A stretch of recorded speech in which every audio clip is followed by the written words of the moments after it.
यज्ञ एक ऐसा सत्कर्म है जिसकी तुलना में संपूर्ण विश्व में कोई श्रेष्ठ कर्म नहीं है। अनेकों कर्म हैं जिससे जीव का मंगल होता है, पर यज्ञ से बढ़कर लोक का उपकार करने वाला कोई ऐसा अनुष्ठान नहीं है जो सर्वांगीण रूप में अर्थात लोक परलोक और संपूर्ण ब्रह्मांड का मंगल कर सके। वैसे तो धर्म के विषय में जितने शास्त्र हैं और वेद है सभी कोई वर्णन करते हैं, परंतु उस धर्म के संपूर्ण आयामों का 10 वाक्यों में या शब्दों में एक समन्वय हुआ है। मनु जी ने किया है। धृते क्षमा दमोस्तेयम शौचमिंद्रिय निग्रह धीर विद्या सत्यम क्रोधो दशकम धर्म लक्षण। तो धर्म के जितने आयाम हैं ये सब के सब यज्ञ में समा जाते हैं। समुद्र के पेट में संपूर्ण विश्व समा जाता है।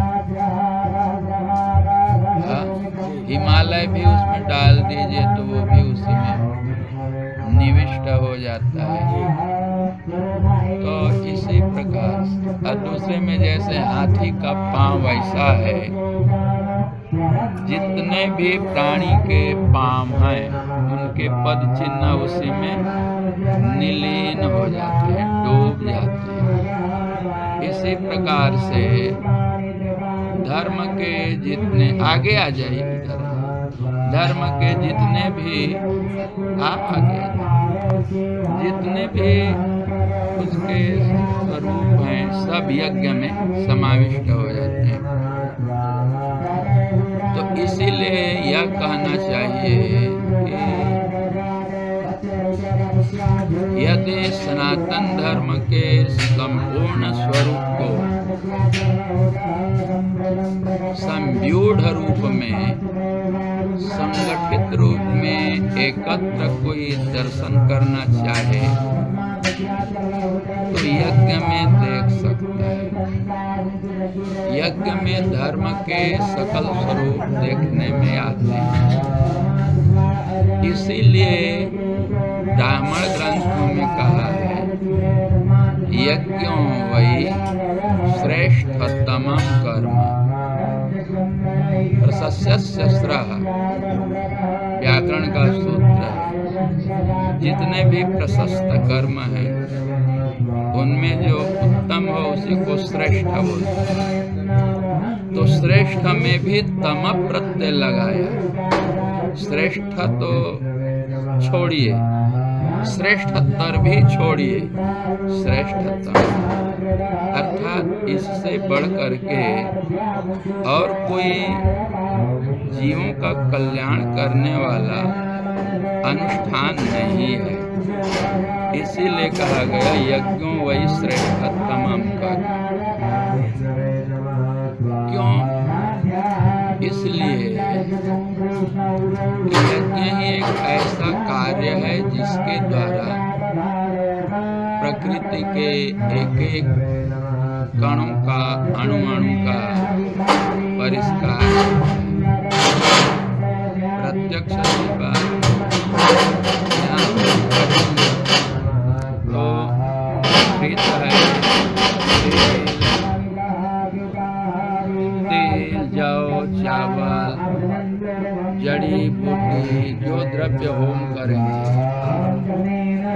तो नष्ट नहीं होता है, परमाणु बन जाता है और वो अग्नि में ऐसी प्रक्रिया है जिसके द्वारा जगत के कोई भी पदार्थ को वो सूक्ष्म भागों में विभक्त कर। अग्नि के शक्ति का नाम भेदकता शक्ति है। एक गुण डालने तो सहस्त्र भागों में उसे विभक्त कर। अब वो सूक्ष्म होकर के गगन में उड़ते हैं। सूर्य नारायण के रश्मियों में भी 7 प्रकार की धाराएं हैं। अग्नि में भी 7 धाराएं हैं। जगत के विकास के लिए परमेश्वर से 3 प्रकार से अग्नि की धाराएं विश्व में फैलती हैं। एक धारा जीवलोक में, एक मृत्यु में और एक पृथ्वी लोक। इसी को दूसरे शब्दों में कहते हैं द्युलोक, अंतरिक्ष लोक, अभूलोक। द्युलोक में सूर्य है, अंतरिक्ष में वैद्युत तेज है और भूमि में भौम तेज है। मुख्यतः इनकी 7 धाराएं हैं। यही सूर्य के 7 किरणें हैं जिन्हें पुराणों में सप्ताश्ववाही सूर्य नारायण के रथ के। आइए भगवान, आप हमसे जा रहे हैं। अच्छा, उनके 7 अश्व हैं ऐसा बोलते हैं ना। किरणों का नाम अश्व है। अश्व ने इसलिए कहते हैं अशुगतौ धातु से अश्व बनता है। अश्नोति निखिलम जगत व्याप्नोति यो असौ अश्व। संपूर्ण जगत को जो व्याप्त कर ले उसे अश्व। घोड़ा थोड़े संपूर्ण जगत को व्याप्त करेगा। सूर्य की किरणें हैं, जहाँ सूर्योदय हुआ समस्त जगत को व्याप्त करेगा। वही कहने वाले थे, आप बोल ही दिए। उनका नाम है 7 जिह्वा का काली, कराली, चमनूजवाच, सुलोहितायाच, सुधूम्रवर्णा, स्फुलिंगिनी, विश्वरूपी च देवी, लीलायमाना इति 7 जिह्वाः। 7 जिह्वा है, यही नाम की है। परंतु एक जिह्वा का यदि कोई अन्वेषण करे, खोज करे, तो एक जिह्वा से 60 धाराएं फूटी। एक ऋषि ने अन्वेषण किया। अरे हम तो समझते थे ये काली एक ही है, तो 60 भागों में विभक्त है। दोनों ने कहा अच्छा देखें, एक भाग को फिर पकड़ा, उससे भी 60 धाराएं फूटी। उसके एक अंश को पकड़ा उन्होंने, तो कैसे पकड़ा? पकड़ा जाता है आत्मा बल से। स्थूल जगत में कोई भी प्रवेश कर जाएगा, सूक्ष्म जगत में सब प्रवेश नहीं कर सकते। सूक्ष्म जगत में आत्म चेतना ही प्रविष्ट होती है। अब उन्होंने फिर एक धारा को पकड़ा तो 100 धाराएं फूट गई। 1 से 60, फिर उसके 1 से 100, फिर उन्होंने एक पकड़ा तो फिर 60, फिर 100, 60, तो कहा कि इसका तो अंत नहीं है। जितना भीतर, अभी तो हमने एक काली का विभाजन किया, उधर तो बाकी है 6। अब देखिए सूर्य की 7 किरणें हैं, उनमें भी यही कथा है। उनके भी 60, 100। तो यदि किसी पदार्थ का हम संपूर्ण जगत में विस्तार चाहते हैं तो अग्नि के माध्यम से, माने भौमग्नि से और सौरवाहिनी, सौर ऊर्जा से हम समन्वय कर दें तो फिर पुनः सृष्टि का निर्माण होने लगता है। अब यही है, देखिए आपके शरीर के भीतर एक स्थल है जिसे सूर्य का स्थल कहते हैं। संपूर्ण संसार का प्राण है सूर्य। सूर्य से ऊर्जा प्रस्फुटित होती है, सूर्य से जीवनीय शक्ति की उपलब्धि होती है। सूर्य न हो तो जगत का निर्माण विस्तार अवरुद्ध हो जाएगा। इसीलिए एष उदेति विश्वस्य प्राणः सूर्य, संपूर्ण विश्व का प्राण सूर्य है। ये ब्रह्मांडीय जीवों के लिए ऊर्जादायी सूर्य है। अंतर जगत में एक सूर्य है, जिस सूर्य को कहते हैं प्राण सूर्य, वो हृदय गुहा में रहता है। यहाँ से 101 नाड़ियां प्रस्फुटित होती हैं। वो नाड़ियां ऊर्ध्ववाही है, ये योग का क्षेत्र है। हृदय देश में ध्यान धरने से 101 जो सूक्ष्म प्राणवाही ऊर्जा है वो सहस्रार से समन्वय स्थापित करते हैं। और इसी प्रकार से अब देखिए, एक सूर्य है सहस्रार में, एक सूर्य है हृदय में, ऐसे ही एक सूर्य है मूलाधार में। तो इन तीनों को, मूलाधार को समझिए भौम वाहिनी, हृदय देश को समझिए अंतरिक्ष वाहिनी, ये अंतरिक्ष है। और जो आत्मलोक में है वही प्रधान सूर्य है, जिसे आत्म सूर्य का, वही आत्मलोक है। तो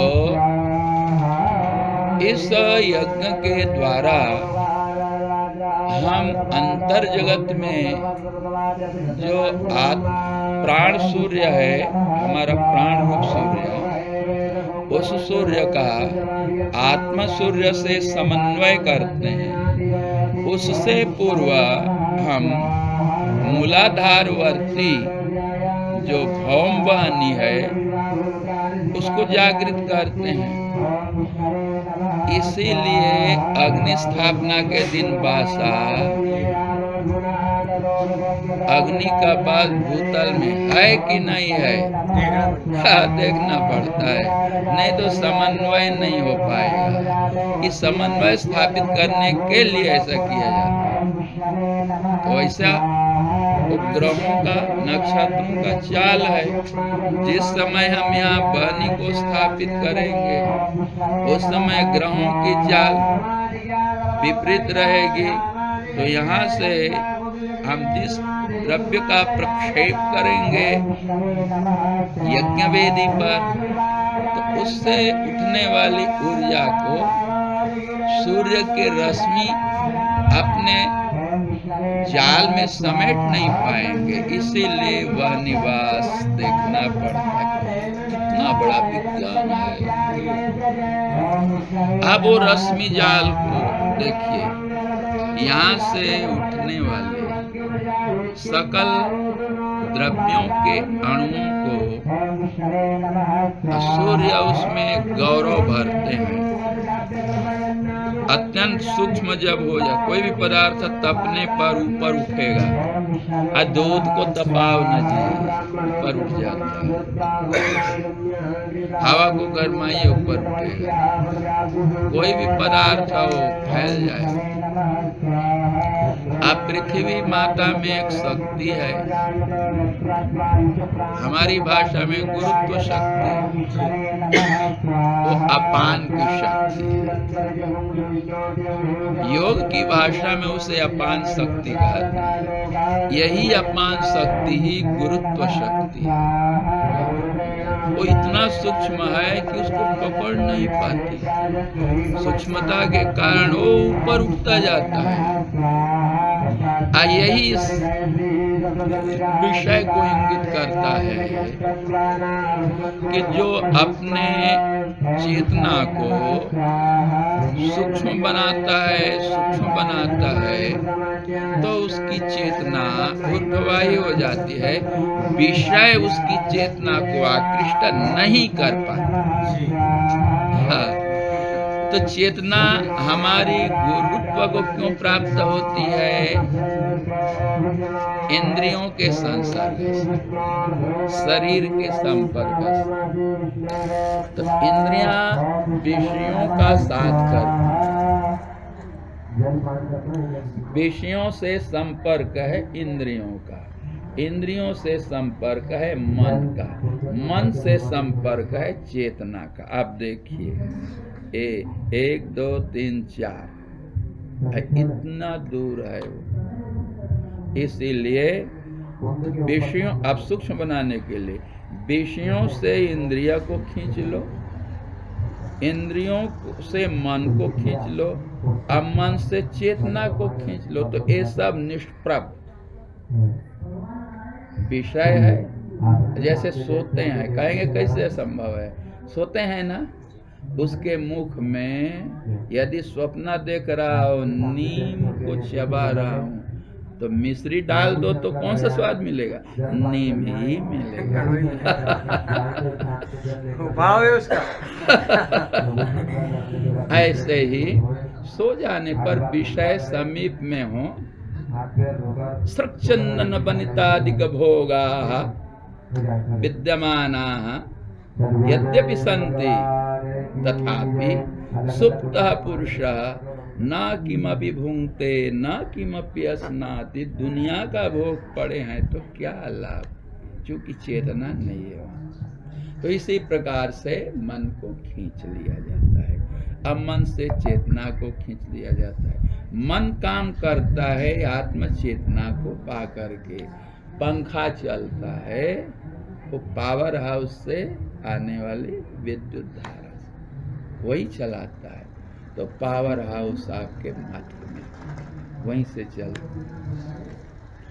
अच्छा, तो अब इसी प्रकार से ये देखिए, सूर्य नारायण उन आहूत द्रव्यों को घी, जौ, तिल, चावल, जड़ी बूटी, जितना मेवा, मिश्री, अमुक अमुक है, इन सब को परम सूक्ष्म बना करके ऊपर उठा दिए। तो सूर्य नारायण अपनी रश्मियों में 7 तरह की ऊर्जा है। क्या क्या पदार्थ डाले हैं वो सब उनमें और ऊर्जा भरते हैं। हाँ, बड़े मजे की बात है। यही धरती है, मिर्चा बो दीजिए, गन्ना का बीज बो दीजिए, अलग अलग रस है। सब अलग अलग खींच लेते हैं ना।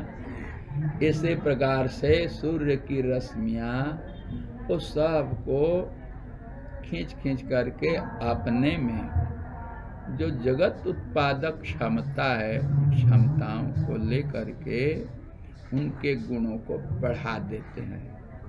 सारा जगत गुणमय है, सूर्य भी त्रयीमय है। तो उनमें गुण भर देने के कारण अब इसका एक गुण जो आहूत द्रव्य था सूर्य का गुण होके 2 हो गए। अब जहाँ 2 द्वणुक मिले, एक अणु कुछ नहीं करेगा, 2 अणु मिलेंगे तो द्वणुक हो गए। अब 3 द्वणुक मिल गए या तो त्रसरेणु बना। यहीं से गौरव प्रारंभ। गौरव माने भारीपन, गुरुत्वपन। तो नीचे आएंगे और उनको भेजेगा बहुत तेजी से रश्मियों के द्वारा। सूर्य नारायण गति देंगे, अश्व हैं उनकी किरणें, वहन करते हैं। और देखिए वो ऐसी गति देते हैं कि वो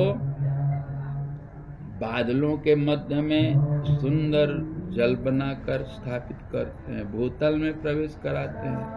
तो सोना, चांदी, तांबा, लोहा, पीतल, और गेहूं के कण, धान के, ज्वार के, बाजरा के, मूंग के, मूंगफली के, गुलाब, कमल और नाना प्रकार के पालक, सोवा, मेथी, भाजी, सब पदार्थों के बीज यहाँ बन जाते हैं। अब उन्हीं को किसान बो के निकालता है। यदि यज्ञ प्रक्रिया न हो तो रोज रोज इसमें से धान बो के, गेहूं बो के, बाजरा बो के और उसको निकालते जाएंगे तो एक दिन तो शून्य हो जाएगी। और देशों में प्रक्रिया नहीं, भारत में ही है। आप बताइए श्रेष्ठतम कर्म हुआ कि नहीं? ऐसा कौन सा कर्म है जो धरती को फिर से उर्वरक बना दे? कोई प्रक्रिया नहीं। अच्छा, नाना प्रकार से बादल बनता है, धुएं से बादल बनता है। बादल में है क्या? धूम, ज्योति, जल और वायु, इन्हीं के सन्निपात को, संग को मेघ कहते हैं। धूम ज्योति सलिल मरुताम सन्निपात क्वमेघा, इसी का नाम मेघ। तो धुआं तो मसान का भी है जी। ओम ऐं क्लीं चट चट प्रचट प्रचट भस्मी कुरु कुरु स्वाहा। अब किसी को मारने के लिए, अभिचार के लिए होम हो रहा है, किसी का नुकसान करने के लिए। अब कोई बकरा भी मार करके जला रहा है, मुर्गी सेंक रहा है, अनेक प्रकार से धुआं होता है। तो इनसे भी बादल बनेंगे, धुआं है बादल बनेंगे। तो मुर्दा को जलाने से जो मेघ बनेगा, अभिचार कर्म से जो मेघ बनेगा, और नाना प्रकार के मारण इत्यादि क्रियाओं से जो मेघ बनेगा, दूषित पदार्थों को जलाने से जो मेघ बनेगा, वो भी पानी बरसेगा। ऐसा पानी बरसेगा, अतिवृष्टि, सबका फसल जो लहलहाई हुई खेती है वो भी चौपट। ऐसा वर्षण हुआ कि घर द्वार बह गए, कितना नुकसान होता है। अथवा इतना शीतल होकर के बरसेगा, ओला अज्जा, सब खेती चौपट, सारी मेहनत और 10 मिनट के ओला वृष्टि से खत्म। लेकिन यज्ञ से जो धूम होगा, हवन से जो धूम होगा, उस धूम से जो मेघ बनेगा। तो दोलाज गांव वाले एक बार वो यज्ञ हुआ, उसके बाद गुरुदेव क्या कहें, ऐसी रिमझिम वर्षा हो रही है, हम लोगों को दिन भर काम करने देती है और रात को सो जाते हैं, रिमझिम ऐसी सुंदर खेती। और रमेश आगे बोले क्या आनंद है, दिन भर काम करते हैं और रात को कोई नुकसान नहीं, रिमझिम वर्षा होती है। तो ये जो वर्षा है यज्ञ के धूम से होने वाली, इस वर्षा से मयूर नृत्य करते हैं, इस वर्षा से मेघनाद मेंढक नाद करते हैं। इसी वर्षा को पा करके हम एक बार नर्मदा के किनारे एकांत अरण्य में रह रहे थे।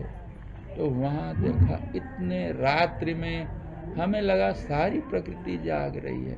इतने प्रकार के नाद आते थे, झिंगुरों के, मेंढकों के, और तुमुल ध्वनि हमने देखा। वहाँ लगता है संपूर्ण विश्व शब्द का समुद्र है और इस शब्द की तरंगे चल रहे हैं। वहाँ नाद ब्रह्म का अनुभव हुआ था नर्मदा के तट पर। माता नर्मदा को प्रणाम है। नर्मदा से हम रुष्ट होकर एक बार चले गए, धिक्कार है नर्मदा तुमको। तो उसने फिर ऐसा माया जाल रचा कि हमको पकड़ करके नर्मदा के किनारे फिर ले आई। अब वहीं पर रहना, बड़ी लंबी कथा है इसकी। इसीलिए यज्ञों वही श्रेष्ठतम। कै बज गया हो अब तो? 3 कार्य होते हैं: देवताओं की पूजा, संगतिकरण और दान। इसमें देव पूजा क्या है उसको जानना चाहिए। देव कहते किसको हैं पहले इसे समझें। देवता कहते हैं पृथ्वी, जल, तेज, वायु, आकाश, ये देवता हैं। कैसे? जिनके अंश दान से भूत प्राणियों का शरीर बनता है, इसलिए उन्हें देवता कहते हैं। उन्हीं के अंशदान से हम लोग जीवन धारण करते हैं।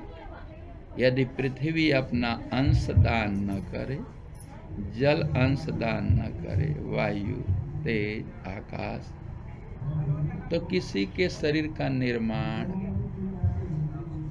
की कल्पना ही नहीं।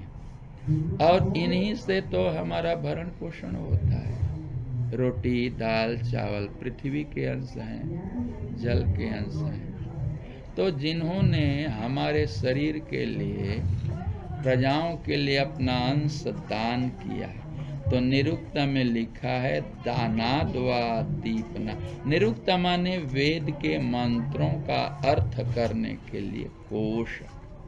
तो जो देवे उसके 3 अर्थ वहाँ बताए: दानाद्वा, दीपनाद्वा, द्युस्थाने भवनाद्वा। तो उतना केवल हम एक अंश को बता रहे हैं। अब देखिए, ये पृथ्वी, जल, तेज, वायु भी तो किसी के अंश दान से बने।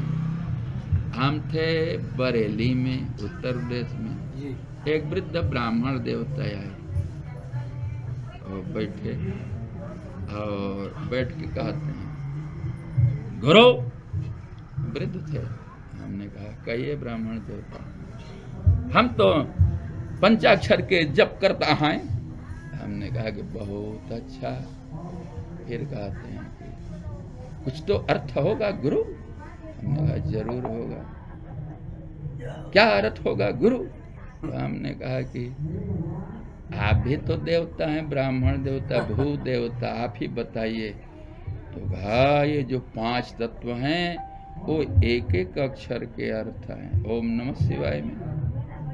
हमने कहा यदि आपने ऐसा समझा है तो ठीक ही समझा होगा।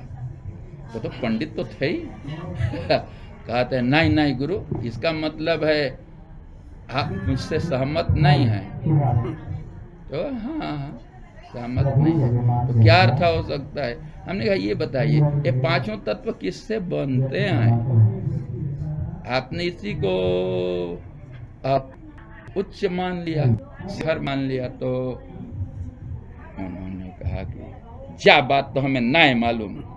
तो हमने कहा कि अच्छा तो ये बताओ, वो जो 3 जिनसे ये बनते होंगे उनका निर्माण कहाँ से होता है? अब शिव जी खुद आंख मूंद करके बैठे रहते हैं, वो किसका ध्यान करते हैं?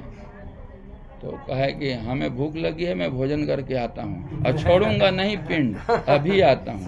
अब भोजन करके आता हूँ के बताओ गुरु, बताओ गुरु। बड़े अच्छे ब्राह्मण थे और हम लोग नहीं रहते थे तो मंदिर की वही सेवा पूजा करते थे।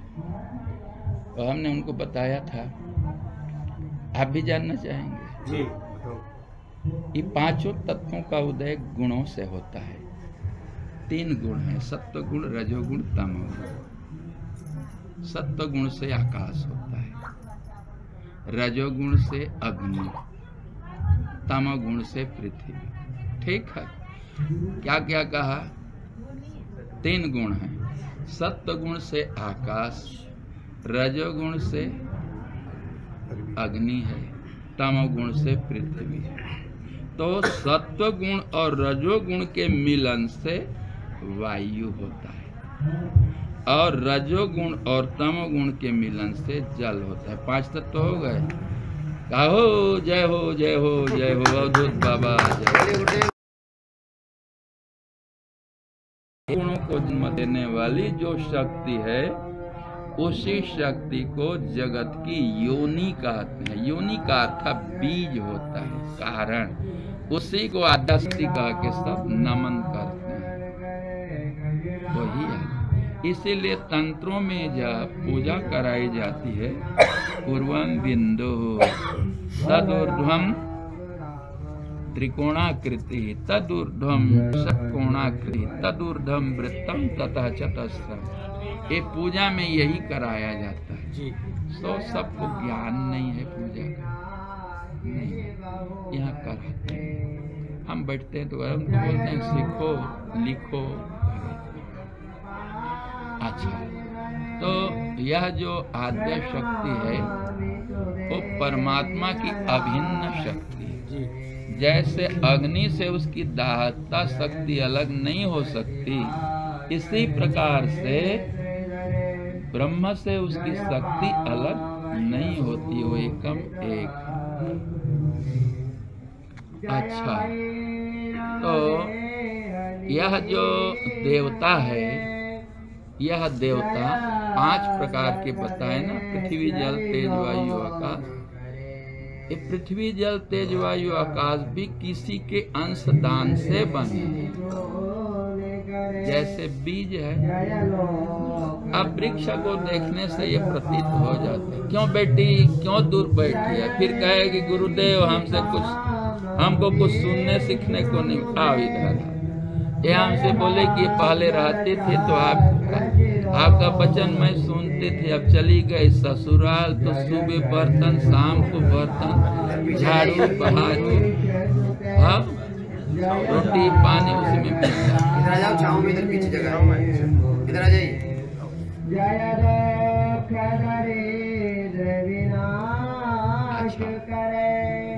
तो अब ये देखिए, वृक्ष को देखने से प्रतीत हो जाता है कि बिना अंकुर का वृक्ष नहीं।